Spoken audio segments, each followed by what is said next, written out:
Neste curso, demos os primeiros passos para o desenvolvimento de um aplicativo web como pretexto para nos introduzir ao desenvolvimento de qualquer tipo de aplicativo com GeneXus.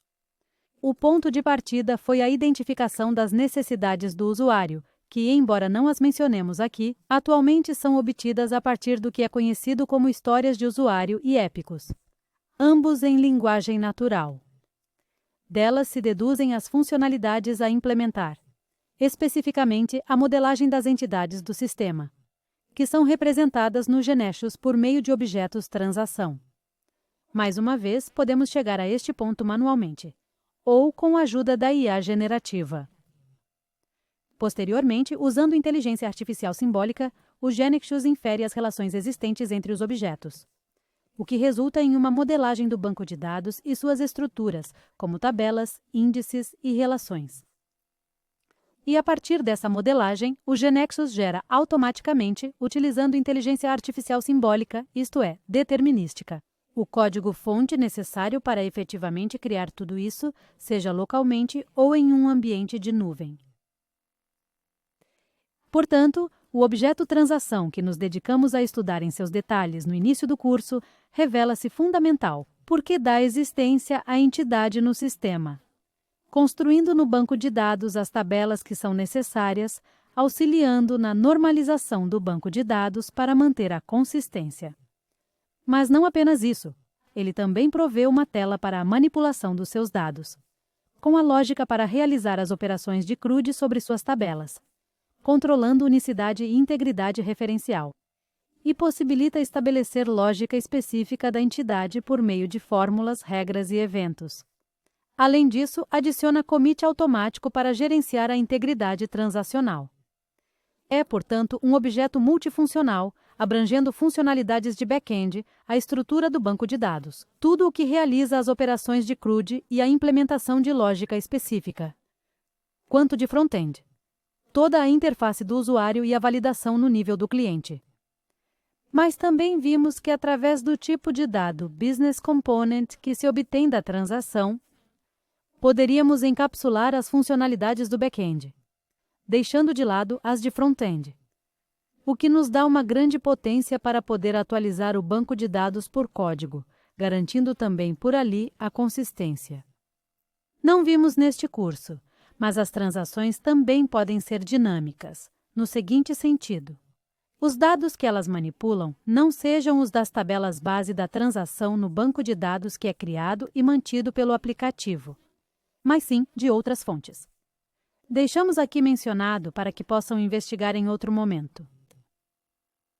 Como todas as transações corresponderão a programas web executáveis em um navegador, é claro que o GeneXus, nessa geração automática de código, constrói tanto o código que será executado no servidor, o back-end, quanto o que será executado no browser, o front-end.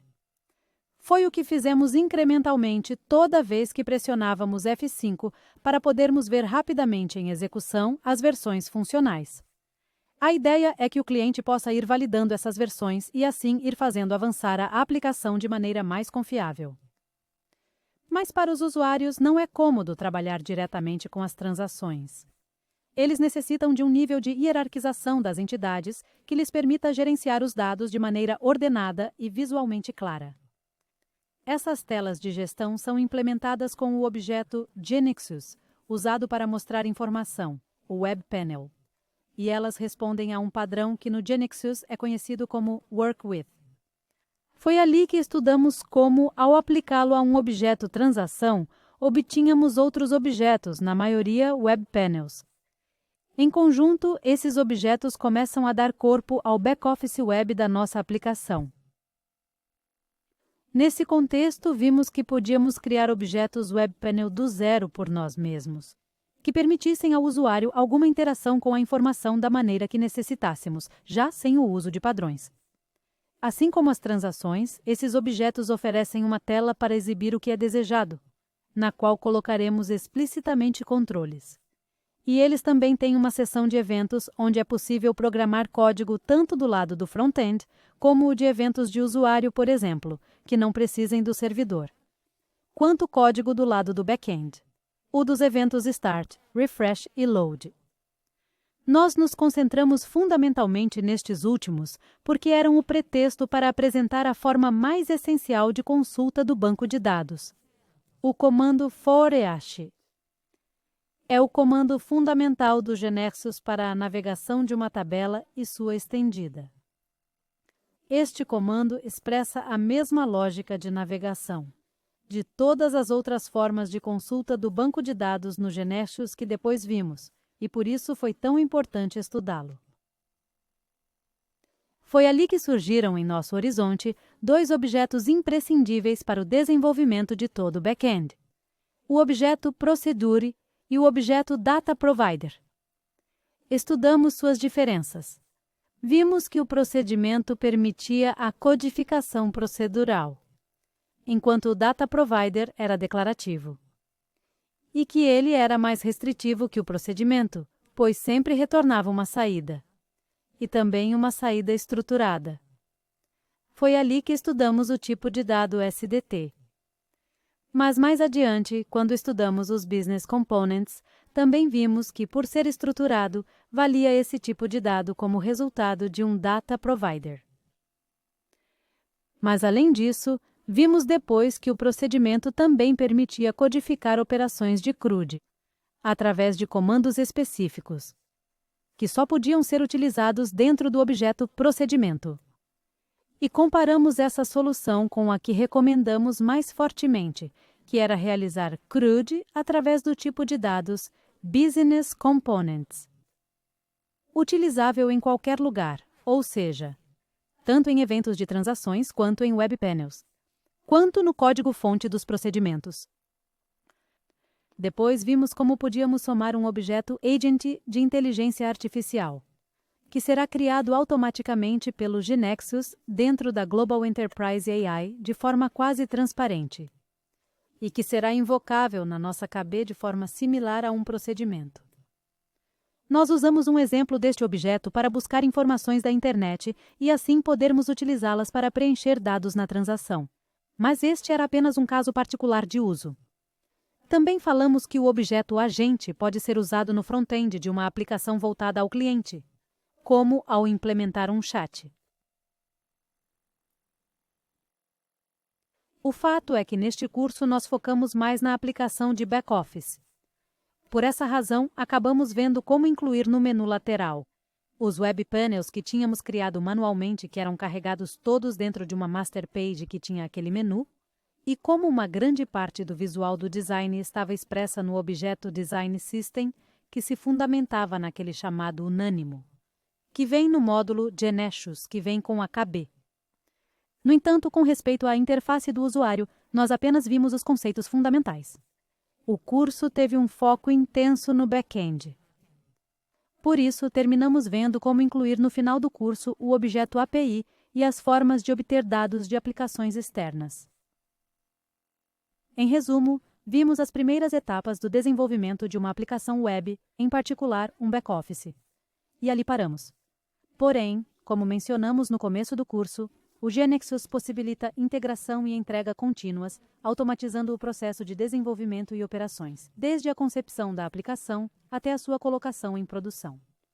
Para isso, GNexus oferece ferramentas para automatizar o ciclo de vida das soluções, como o GNexus Server para desenvolvimento em equipe e versionamento, GXTest para modelar testes unitários e de interface de usuário, e também se integra com o MS Build para automatizar todas as fases do processo DevOps. Sem mencionar a Nexa, a assistente do GNexus que neste curso subutilizamos, mas que é importantíssima para acelerar o desenvolvimento. Grande parte do que desenvolvemos manualmente no curso, agora que aprendemos, faríamos diretamente com a Nexa, pedindo os requisitos em linguagem natural e no nível mais alto. E só nos concentraríamos em aperfeiçoar o que foi retornado. Como tínhamos que aprender as bases, não pudemos usá-lo muito, mas agora que você sabe, é hora de tirar proveito. Mas há muito mais. No que diz respeito à segurança das aplicações, o GNexus disponibiliza o GNexus Access Manager, o GAM, que incorpora automaticamente processos de autenticação e autorização baseados em perfis de acesso. Ele é ativado com apenas alguns cliques na base de conhecimento. Além disso, inclui suporte completo para protocolos padrão da indústria, o que permite conectar-se com todos os fornecedores de identidade relevantes. Estávamos dizendo que neste curso focamos no back-office e dentro dele, mal no front-end e bastante no back-end. Mas também fizemos o download da KB da agência de viagens de exemplo, onde havia sido implementada uma aplicação de back-office web muito parecida com a nossa.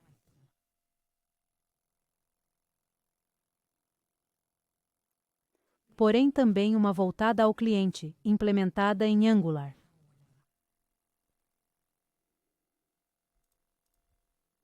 Que opera sobre as mesmas entidades utilizadas pela de back-office, compartilhando assim as tabelas e, consequentemente, os dados. Mas não os painéis, que são implementados com o objeto Panel para Angular, em vez do Web Panel, que é similar ao Panel, mas não idêntico.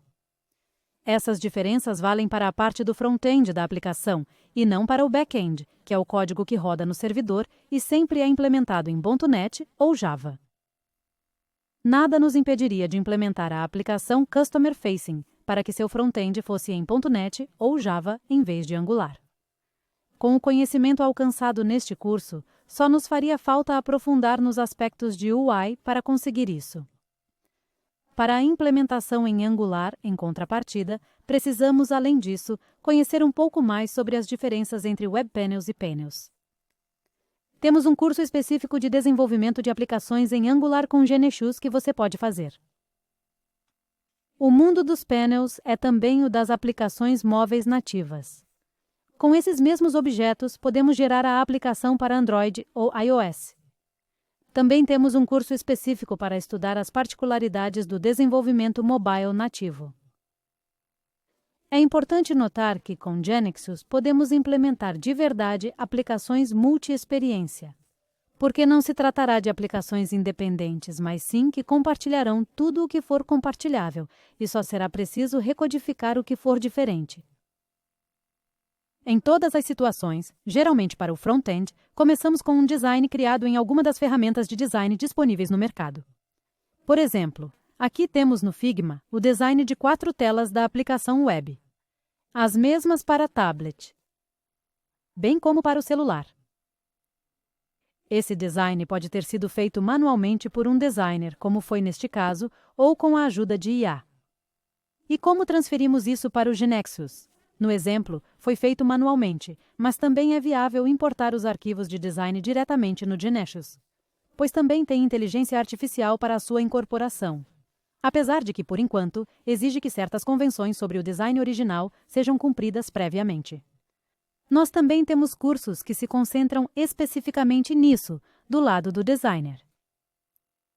Por fim, gostaríamos de destacar que, embora GNX permita construir aplicações de ponta a ponta, podemos usá-lo para implementar apenas uma seção e, para a outra, usar outras ferramentas.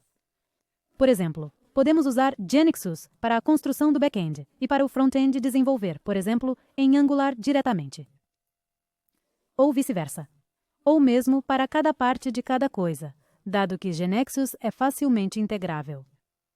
Dessa forma, por exemplo, quando estudamos o objeto agente, vimos que ele se registrava automaticamente na Global Enterprise AI, plataforma corporativa desenhada para simplificar a implementação de assistentes de inteligência artificial, e que funciona como uma ponte entre os diversos LLMs e o universo das aplicações de negócios, tudo isso em um ambiente que é seguro e controlado.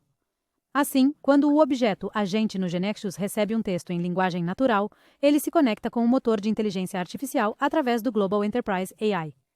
Mas este agente, ao ser impactado no Global Enterprise AI, pode ser usado não apenas pelo GNX, fica disponível para ser utilizado por outros. Nós recomendamos enfaticamente que você faça o curso de Global Enterprise AI para que possa descobrir tudo o que é possível fazer para fornecer serviços agênticos a qualquer tipo de aplicação, tanto com o GNX quanto sem. Não mencionamos antes, mas no GNX temos integrada uma ferramenta de BPM, Business Process Management, para implementar workflows. Inclusive, ali podemos usar agentes para tomar decisões nesses fluxos de trabalho. E há muito mais.